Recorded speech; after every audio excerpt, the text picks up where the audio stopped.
To preface this video, it is not intended as critique. Although it is easy to take sides and I can't represent the subject matter impartially, I'm not aiming to make anyone agree with me. On a grand scale, I think both approaches are valid insofar as they are sincere. This is because functioning within complex social systems is difficult, and it's unreasonable to expect anyone to always know the best way to do so. For those unaware, Hermitcraft is an SMP. It is also quite possibly the most consumed ongoing series. Its sheer magnitude can be hard to comprehend, as it's barely relevant to the cultural conversation. For perspective, the series has 23 members, with subscriber counts ranging from around 100,000 to barely under 6 million. Most of these people post multiple episodes each week, with hours of content releasing daily. These videos can get anywhere from many tens of thousands to millions of views.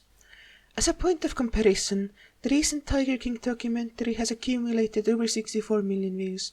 The Hermitcraft series achieves that amount of viewership every few weeks.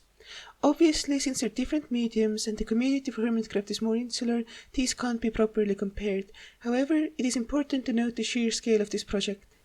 And obviously, the main reason this series is so popular is the quality of the videos, both when it comes to the personalities of the people making them and their relative skill in the game. Since most of the people involved focus on creating Minecraft content as their job, they can achieve a very high degree of aptitude. Although the feats achieved by these people do not compare to the very top of the field, they are far up the bell curve in creativity, skill and dedication. Another big reason for its popularity comes from the format of the series. As its members are constantly interacting, they are perpetually promoting each other. Furthermore, a lot of these people were involved in producing Minecraft videos from before the first boom back in 2011 to 2012, so those people have an inherent historical advantage. Although Krian, the member with the second most subscribers, only started making content in 2015 and joined the series in 2018. So the series is incredibly successful and the people involved are very passionate and skilled at their jobs. However, there is something incredibly insidious lurking in the background of a very friendly and approachable community. Every fan, me included, feels this to some degree. The series sells a very particular fantasy. This fantasy is unlike the fantasies that other mass media aims to sell. While television and alternative pop culture are very content with sticking to selling materialism, the thing I'm going to discuss goes way deeper than that. Even though no one involved in Hermitcraft showcases their material success, they're still selling the fantasy of community and recognition. Every member focuses heavily on the fact that the people involved are all friends with each other. They're not just strangers with an impersonal relationship in a business venture, but have real relationships both on camera and behind the scenes. All of this is mostly inferred, but often plainly stated.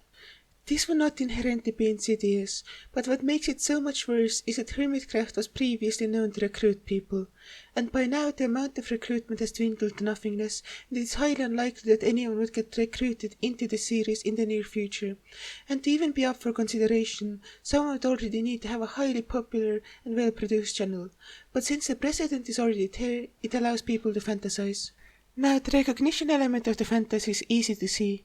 Every member is incredibly popular and beloved in comparison to the average person, but since they're all completely inoffensive in their content and demeanor, they do not have to face any degree of scrutiny. Since none of them partake in obviously harmful behavior, there is no real risk of backlash. The highest degree of criticism they face is that they are too inoffensive, or rarely that one of them made a build in a style that some people dislike. But unlike other types of harmless content, they are Let's Players, which is a medium that allows for a very personal engagement with the audience. They, alongside other popular and inoffensive Let's Players and streamers, are at the very top of the social hierarchy for the current generation. And since humans are biologically directed to seek status, it is inevitable that popularity in this field will orient viewers towards trying to emulate whoever is popular. This inherently creates a fantasy, one that every streamer and Let's Player is selling. The fantasy goes like this. You could have status. Your status could let you have an income without ever being confronted with how insignificant normal people are in the offline world. The current state of the world makes it nearly impossible for young people from normal families to succeed. The only attainable career that allows them to feel as if they matter is this very specific one. Through this lens, it is possible to analyze how every person in this field manages to take responsibility, especially given that their position is commonly admired by young people. But since this is universal, we have to circle back to what makes Hermitcraft distinct. This is the community element. Almost every young person alive right now is depressed. Society is constantly drifting away from letting people fulfill their basic needs to socialize and feel valued. Combined with the increasing impossibility to gain status, this leads to the spread of hopelessness. Young people have no hope economically and are completely ignored by the outdated framework of society. And this is what Hermitcraft offers as a fantasy. If someone was just a part of the series, they could be at the top of the world in every aspect. They could have economic stability. They could have the only kind of fame that people still value. And they could be friends with the people they admire. This might not happen every time someone watches a Hermitcraft video. This might not even happen once a week, but at some point, when hearing a member talk about how they were recruited, thoughts will inevitably drift towards the potential. Much like the allure of conventional fame for the last generation, this is just a different form of the same thing, except you don't even have to move to Los Angeles or New York. And the stakes are much more human. Instead of a transcendent experience with unimaginable wealth and fame, being a member of Hermitcraft just offers friends and stability. This is much easier to imagine than anything from the mythologies of previous generations, but it's exactly as impossible to achieve. And it should be terrifying how the only things at stake are things that most people should already have. Most people should already feel valued, they should already have companionship, they should have economic stability, but almost no one in the younger generation does. This just makes the fantasy more intense, as people can only imagine two outcomes for their lives. Either they become a part of a very niche project, or surrender themselves to relentless techno-capital. But here's where you need to start exploring radically different approaches that people take when it comes to such a large responsibility.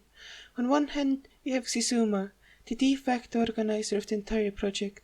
As a very logic-driven person, he encourages viewers to not fantasize about becoming a member of Hermitcraft, but rather tells them to create their own personal projects.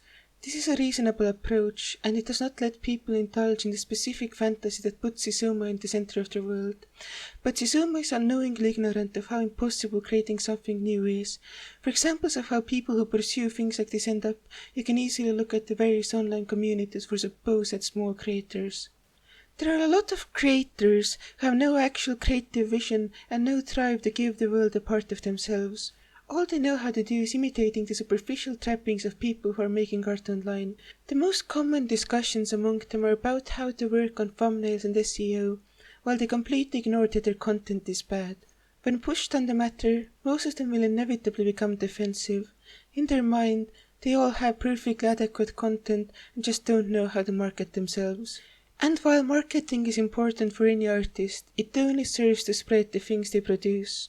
And even though the most popular projects don't tend to be the best in their field, they always require more infrastructure than most independent creators have. But all that some people care about is increasing their subscriber count and taking the right steps that should lead them towards the status they desire. Their communities are all just excuses to self-promote and create a feedback loop where they can feel as if the things they make are appreciated. These communities give them the indicators that can let them assume that they have organic growth, but invariably, anyone with actual vision will tend to avoid communities this parasitic. And if you observe them for long enough, you can see that they tend to be very focused on editing.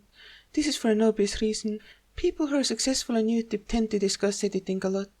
This is mostly because editing is a majority of the time or money they spend on creating their videos. However, editing only serves to emphasize something that is already fundamentally good. No amount of editing will compensate for subpar content. What makes this even sadder is that many of these people have mastered the superficial trappings of making content to a greater extent than the vast majority of people who are popular within the platform. They have better thumbnails, editing, and SEO than channels with millions of subscribers, but even so they are not getting any actual engagement with their content. This is the trap of pursuing YouTube. This is the trap of trying to make your fantasies real. It's a dangerous game, and the only rewards you're likely to get are the videos you make. However, this is the only possible way to be a part of something like Hermitcraft, so if someone really wants to reify their fantasies, this would be the way to do it. But there's a much less painful option. Just indulge the fantasy and spare the people with no actual creative vision from the pain of having to go through all of this. Sure, they will never be a part of Hermitcraft, but they will likely never have their own analog either, and if they have the drive to make their own content, why would they need the encouragement of an idol? This is in effect the stance that iJovian has on the issue. He prefaces most of his videos by asking a question of the day, usually to the effect of asking for feedback on the meta of Hermitcraft or asking what people would do if they were involved in the series. On a very shallow level, this seems insidious as it obviously drives engagement through capitalizing on people's escapist fantasies. However, when you actually engage with the content that iJevin makes, he is completely sincere in his approach.